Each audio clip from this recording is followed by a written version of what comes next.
Ô, Caio, você estava lendo lá, né? João 4. Por que toda essa ênfase no templo como lugar de adoração, Caio? Isso é uma coisa de muito, né? Desde os primórdios. Faz parte da nossa necessidade de segurança palpável, né? O ser humano precisa do totem. É a mesma razão pela qual ele faz um ídolo, bota num nicho e adora. Sim. Você mostrando para uma pessoa os textos de Êxodo, Levítico e Deuteronômio, Números também, onde se diz para não fazer imagem de escultura, ela vai dizer, não, mas eu não adoro a imagem. É só para me ajudar psicologicamente a chegar mais perto. É uma coisa, mas para mim eu tenho uma veneração pela imagem que me ajuda a pensar em Deus de uma maneira mais focada, menor para minha compreensão. É o que dizem as pessoas ou dizem os sacerdotes que advogam essa utilização tátil de coisas como objeto de propulsão para a adoração. Isso na melhor das hipóteses. Sendo que de fato a maioria das pessoas adora o objeto mesmo e crê que aquele objeto entrou num portal. Ele carrega, ele foi imantado pelos poderes do sagrado. De modo que ele é o sagrado concentrado, ele é o luminoso concentrado. Isso é um objeto de adoração, ou de veneração, ou de ativamento da memória imediata para pensar em Deus, ou coisa assim. Mas isso é primitivo, é básico, isso é o que o primeiro instinto do abstrato produz no ser humano ainda muito básico na sua percepção. Ele infere que existe algo para além do imediato, a ser acessado. Ele não sabe como, e adorar o invisível é uma coisa contra-intuitiva. Dar atenção ao que você não pega é contra-intuitivo. Então, desde sempre, que os povos fizeram ou ídolos, ou postes ídolos, ou totens, ou elegeram astros, o sol, a lua, um conjunto de astros, as estrelas, como diz o Velho Testamento, para adorarem o exército dos céus. Ou atribuem às formatações astronômicas e astrofísicas, atribuem a elas poderes de natureza espiritual, de modo que, dependendo das conjunções de visibilidade astrofísica desses elementos nos céus, se faz uma leitura supostamente aplicada ao que o indivíduo será e ao que ele pode ser, ou até mesmo ao que ele pode conseguir em certos dias, ou o que ele não pode conseguir, ou qual é o melhor dia e melhor hora para ele tentar o que ele tem de mais interesse em realizar. Mas isso é primitivo, é uma coisa muito básica. É da total falta do conhecimento, é como dizer que a Terra é plana. Faz parte desse nível de idiotice, de ignorância absurda mesmo. O templo é a mesma coisa. Só que o templo tem a elegância de dizer que é uma coisa maior e que Deus habita ali por causa do que ali dentro se faz. Então o que é que se faz ali? Se fala o nome de Deus de dia e de noite, como nos santuários antigos da humanidade. Oferendas permanentes. Foi assim no Egito, foi assim na Grécia, foi assim entre os astecas, os maias, os incas, os nazca, sobre todos os povos, os chineses, os cultos ou são normalmente animais sendo sacrificados, ou então são orações ininterruptas, mantras contínuas. Ou quando os homens não podem estar ali para fazer as mantras, tem os círculos de oração movidos a vento, a qualquer outra coisa, mas tem que ter um movimento que anime o divino no ambiente chamado sagrado. E o templo faz parte disso. Então ali são feitas coisas que Deus gosta. São cantados os cânticos que Deus ouve. São oferecidos os sacrifícios que comovem Deus. Deus diz, olha como eles me amam, eles matam tantos animais para mim. Veja como eles me amam, eles cantam tanto o meu nome. Veja como eles me amam, eles têm tantos cultos e oferendas e sacrifícios que não cessam. Supostamente, Deus é esse ser mimoso, esse ser caprichoso, adulável e narcisista, o mais narcisista de todos os entes do universo. Mais que humano. Não, é uma coisa insuportável. Se Deus fosse o marido de alguma mulher, imagina, essa mulher ia ter que passar o dia dizendo assim, gostoso, quero te comer gostoso, delicioso. Tira essa calça, me mostra de novo. Você é o melhor. Você é o melhor. Ai, meu Deus. Você é ai, que Deus. Deus é grande. Deus e Deus ali, ai, Deus. Mais louvor, mais. É um Deus que... Benção a Deus. Deus vive do tesão humano por ele. É básico assim. Então o templo... Eu vou muito a templos por aí afora porque eu gosto das arquiteturas. O meu caminho natural na vida, atrás, lá, antigamente, quando eu estava nessa fase, seria ter sido arquiteto. Era o caminho natural. Então eu amo arquitetura. Onde eu vou, eu fico horas olhando as arquiteturas, como fizeram, como equilibraram, quais foram os elementos físicos do equilíbrio daquele domo, daquela estrutura, onde tudo está amarrado, como eles fizeram, adoro. E é bonito, né? Perceber isso tudo, ver a evolução daquela construção. Agora, a razão pela qual ela foi construída, no que tange a Deus, é uma idiotice total. Agora, aquela edificação como uma obra visitável, que demonstre a capacidade humana de fazer engenhos arquitetônicos, me admira, desde a antiguidade. Agora, a finalidade é que é totalmente idiota. Se for para adorar a Deus, não!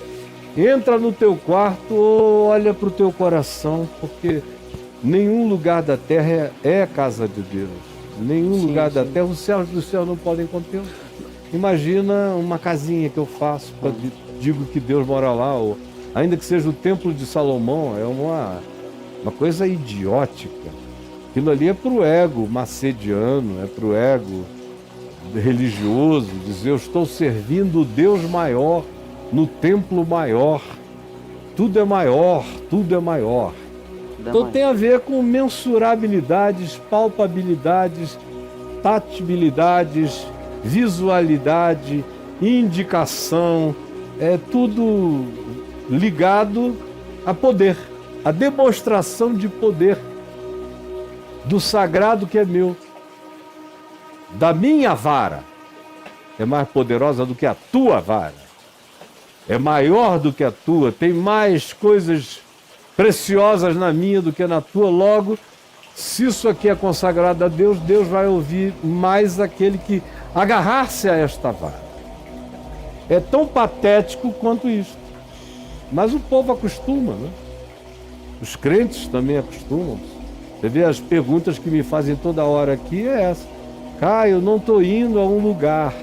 Eu preciso ir. Deus vai me abandonar?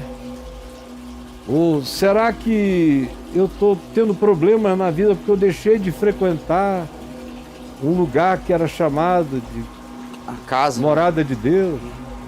Uma coisa assim. E de modo que, mesmo na era tecnológica mais avançada que já se conheceu, que é a do dia de hoje, amanhã já terá uma coisa a mais, mas a do dia de hoje, de sempre até o dia de hoje, não se conseguiu ainda vencer esse primitivismo psicológico e espiritual mais básico. E se eu afronto essa basicalidade, essa ignorância, tem gente ali que joga pedra para todo lado e diz que eu não creio em coisa nenhuma. Porque eu digo que o templo não é nada e que Deus é espírito, que nem nesse templo, nem naquele templo, nem nesta catedral, nem naquela catedral adorareis a Deus. Vem a hora e já chegou em que os verdadeiros adoradores adorarão a Deus em espírito e em verdade, porque Deus é espírito e são esses os que Ele procura para serem seus adoradores. Era isso que eu ia te perguntar, Caio. Por que com essa tecnologia toda, com essa evolução toda da humanidade, você diz que é uma coisa primitiva e isso não caiu por terra? Porque uma coisa não conversa, não dialoga com a outra. Não dialoga com a outra. Você vê um garoto desse que é capaz de fazer um algoritmo extraordinário, com inteligência de si mesmo extraordinário, não consegue exercer sabedoria para se relacionar com a mulher dele em casa. Não consegue ser um bom pai. Olha isso. Não consegue amar filhos. Não consegue olhar o próximo e apreciá-lo, a não ser como um consumidor que vai comprar o que eu desenvolver. Mas não tem gente ali, justamente porque não tem gente aqui. Quando tem gente em mim, eu não consigo jamais olhar o mundo sem ver gente o tempo todo no mundo. Agora, quando não tem gente em mim, eu posso ser capaz de desenvolver o algoritmo mais sofisticado. Eu não vou conseguir ver gente na vida. Uma coisa não necessariamente dialoga com a outra. É por isso que eu também encontro pessoas absolutamente insanas, mas que são capazes de alguns movimentos funcionais.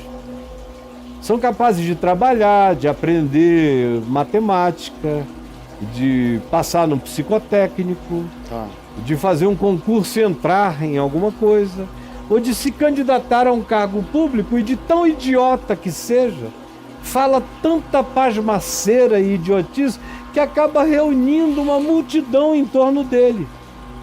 E é eleito, como foi o caso do macaco Tião, no Rio de Janeiro, há muitas décadas atrás, ficou sabendo disso?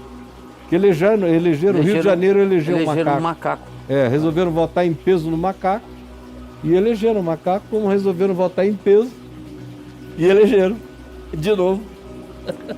E aí, uma coisa não tem nada a ver com a outra, absolutamente nada a ver com a outra. O cara pode ser funcional, saber vestir a calça, subir a braguilha, fazer um filho, sair para trabalhar, amarrar uma gravata. E pode aprender a dirigir. Pode virar qualquer celular. Coisa. Ele provavelmente não consiga se tornar juiz do Supremo Tribunal, mas consiga se tornar presidente da República. É um cargo que demanda menos pensamento e mais performance.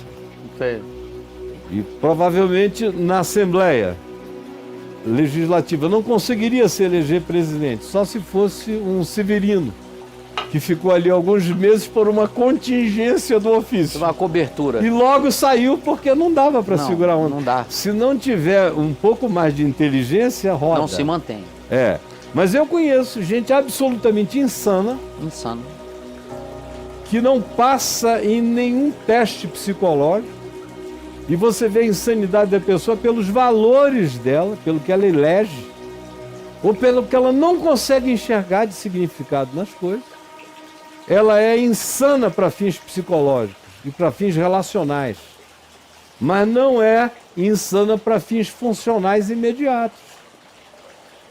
Eu fico vendo gente cobrando que determinadas pessoas que foram de um determinado modo a vida inteira, de repente mudem por causa do cargo ou da liturgia do seu cargo e ofício. Não muda. Não muda. Ela pode até aprender a manipular um equipamento e levar um satélite daqui à Lua. Mas se aquela consciência humana não estiver instilada nela, ela vai ser um bom técnico e um ser humano insano, louco, em tudo aquilo que sejam relações humanas de valor perene.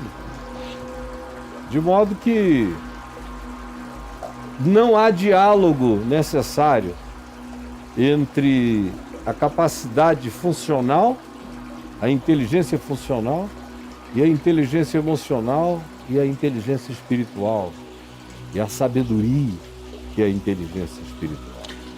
Você acha que o ser humano é gênio na mesma medida em que ele é um idiota? O ser humano, quando é gênio e pode ser um gênio sem sabedoria.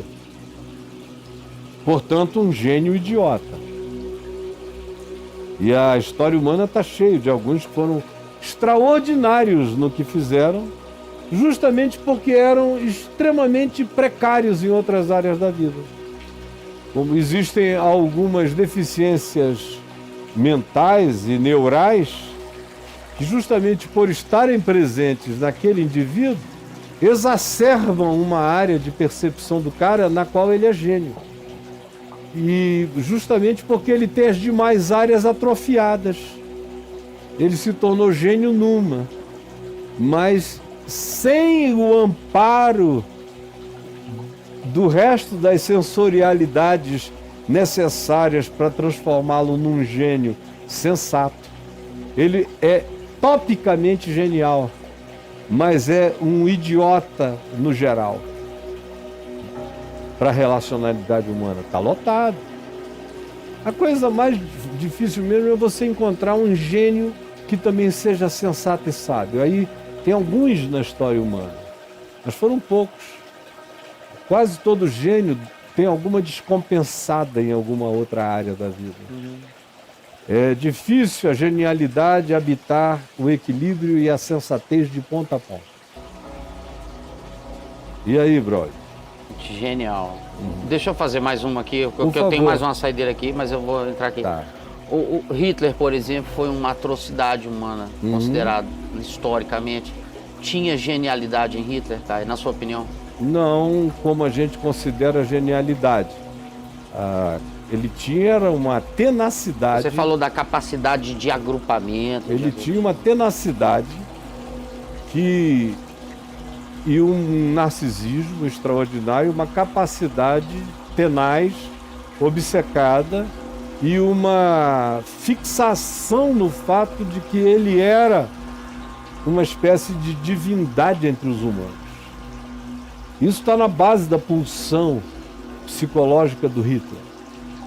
Ele veio ao mundo para mudar o mundo, ele ia criar um Reich de 1000 anos, pelo menos, de duração, maior do que o Império Romano, do que qualquer outro império na sua duração. Se ele não fosse... E ele veio com isso. Agora, se você desse para ele para fazer cálculos de matemática e física, ia ser uma tragédia. Tá. Sim, ele tinha certos prazeres musicais, mas não eram amplos.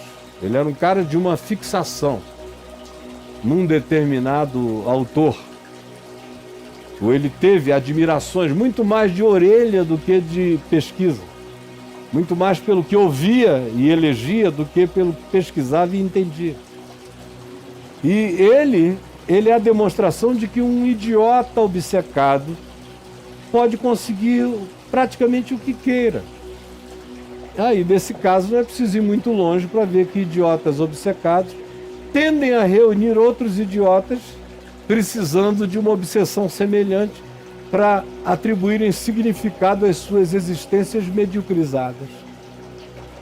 Então, esses seres messiânicos podem existir de maneira totalmente idiótica. Aliás, geralmente os seres messiânicos são os maiores idiotas da história humana. Mas como na história humana tem mais idiota do que sensato, infinitamente mais, o idiota obcecado pelo seu papel de poder histórico atrai uma quantidade enorme de pessoas que carregam a mesma mediocridade, a mesma pequenez de mente, e justamente por isso se sentem representadas por aquele indivíduo. Certas pessoas eleitas mostram, não na totalidade, mas na democracia, não na totalidade, mas demonstram o que boa parte da população que o elegeu é. O perfil está lá, né? O perfil está lá. O candidato te oferece uma psicanálise dos eleitores. Sim.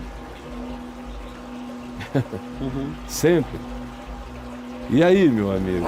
Quando João vota em Pedro, sai mais de João que de Pedro. Não, quando o João vota em Pedro, é porque João e Pedro são a mesma coisa. São a mesma coisa. O João está se mostrando que é bem Pedro.